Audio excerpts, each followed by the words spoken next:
How do you use design as a tool for empowerment of women? This project is about designing a financial literacy tool to be used by NGOs in India that are engaged in formation of self-help groups uh, engaged in microfinancing. It's a very visual system that does not require the user to have the knowledge of reading or writing. Their identity is not in the form of names but their own pictures.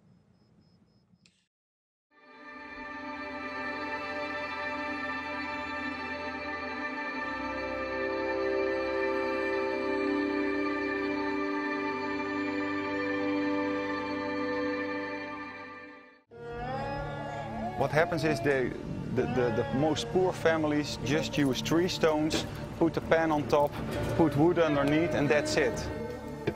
Well, target users of Chula are all the families in a rural environment. The focus for the creation was India.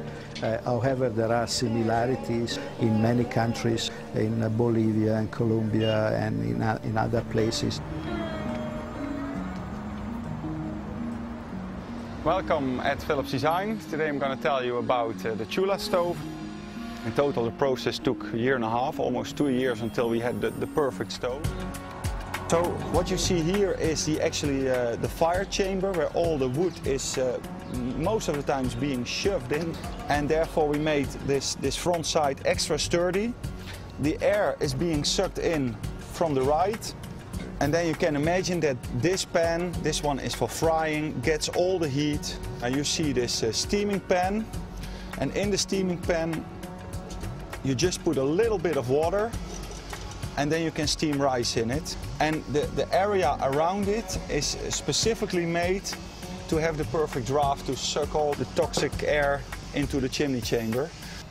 And what is special about the chimney chamber, we have a stack of these tablets that all the air has to go down from the second pothole.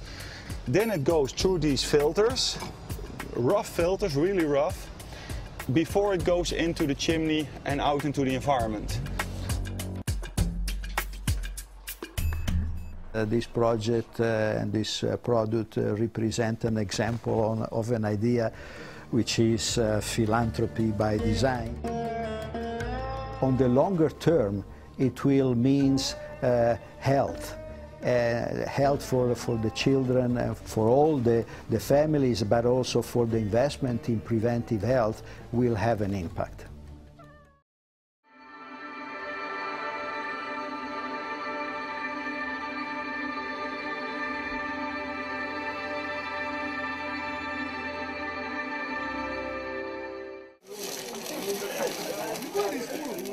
The community cooker sits majestically in the middle of Kibera's Laini Saba, but it's not just any ordinary cooker. Behind it is a pile of waste paper to fire it. The paper is sorted out in 4 different categories, then pushed into the incinerator. Drops of oil and water are added to increase the temperature. The construction engineer Evans Mzohili tells us the reason for this. It also helps to destroy toxins in the waste. To cook 1 meal, the residents have to part with 5 shillings or bring along a sack of waste papers. The incinerator burns up to 4 kilos of waste in an hour. The people around this project, they bring in the rubbish. The prototype is a prudent idea really, and has offered the community a way of getting rid of rubbish, cooking and even boiling water.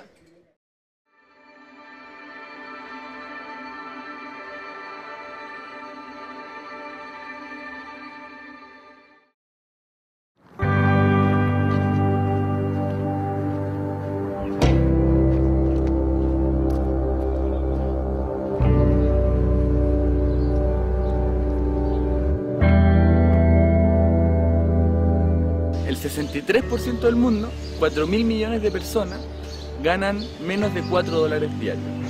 Cerca de 1/3 del mundo, 2.600 millones de personas, ganan menos de $2 diarios, es decir, 1.000 pesos.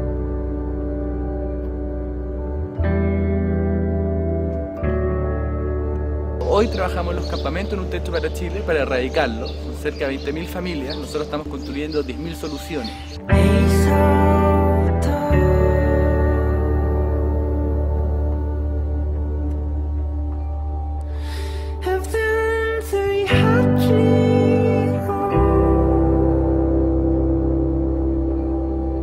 recordar que un techo para Chile no es solo media agua, no es solo vivienda definitiva, sino tiene que ver mucho con educación, con salud, con fomento productivo y con agregar valor desde la innovación.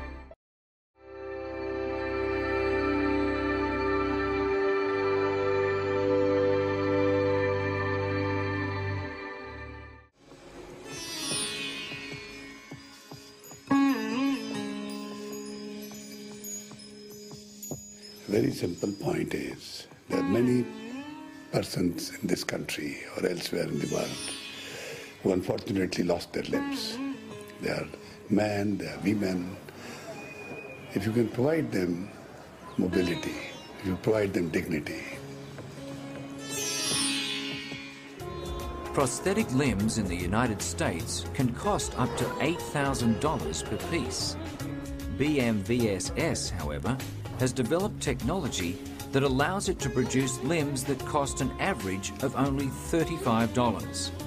This has allowed the Society, through its 16 sites in India, to ramp up the production of limbs from the 59 fitted in 1975 to an astonishing 20,000 plus limbs in 2006 alone.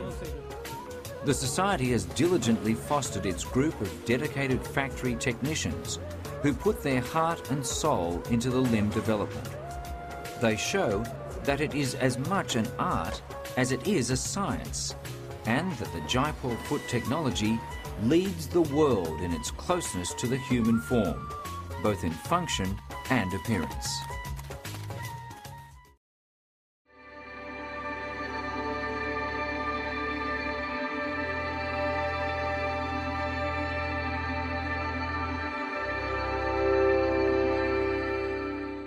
It's the middle of the night and it's very dark outside, but with just one light, it's illuminating the entire tent. This is just amazing, going to change some lives. You have to replace this continuously, and you don't have money for it, and also it's dangerous because it can burn your house or your tent down, where the solar lamps are done by the sun. You have the kerosene version. Now, if I were to drop this, this would probably cause us a lot of problems. It's going to fall on the little boy, it's going to catch fire to the rest of their store here, and naturally, of course, it's going to run out. And it's expensive. They're spending about $8 a month in kerosene just to light their store. Now, comparatively, these are safe. You can stick it in your mouth if you're a toddler, and not likely to break. And the battery lasts 2 years. So for 2 years, you don't have to change anything except the battery. I'm very happy. Yeah!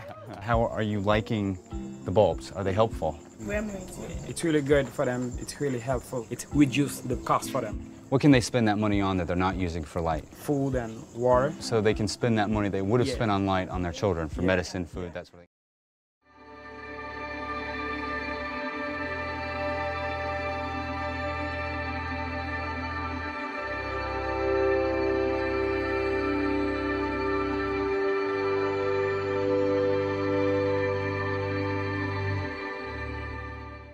A new study has solved a long-standing mystery about why sports helmets and other headgear don't sit well with people in Asia. Researchers based in Hong Kong have found out how designs based on Western anatomy need to be tailored for new markets. The helmet is brand name is America or from Europe. So the people have a choice, the large or extra large. Otherwise, they cannot fit for his head. Yes. So they have to have oversized. Oversized helmets. Asia's bicyclists are not alone. The same awkward fit troubles many others who rely on life-saving headgear. Everyone from ice hockey players to motorcycle riders must settle for helmets which aren't quite right. But while riders and shopkeepers have long known there's a problem with fit, the design of helmets has not changed. Now new scientific research is helping manufacturers understand that one shape definitely does not fit all. The study was done using sophisticated scanning equipment, taken to 6 cities around China. About 2,000 people, young and old, volunteered to don a nylon cap and sit still for precise measurements of their skulls.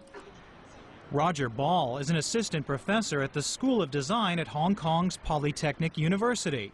He set up the research group SizeChina.com, which now has a mechanical model of the average Chinese head. But the critical one and the most important one is the actual shape of the head. If we look at the Western head, it's called what we call a long oval, and then the Chinese head is much rounder. If you imagine you create a shape that fits this, it's not going to fit that. And as a result, the people who wear those helmets are going to have headaches.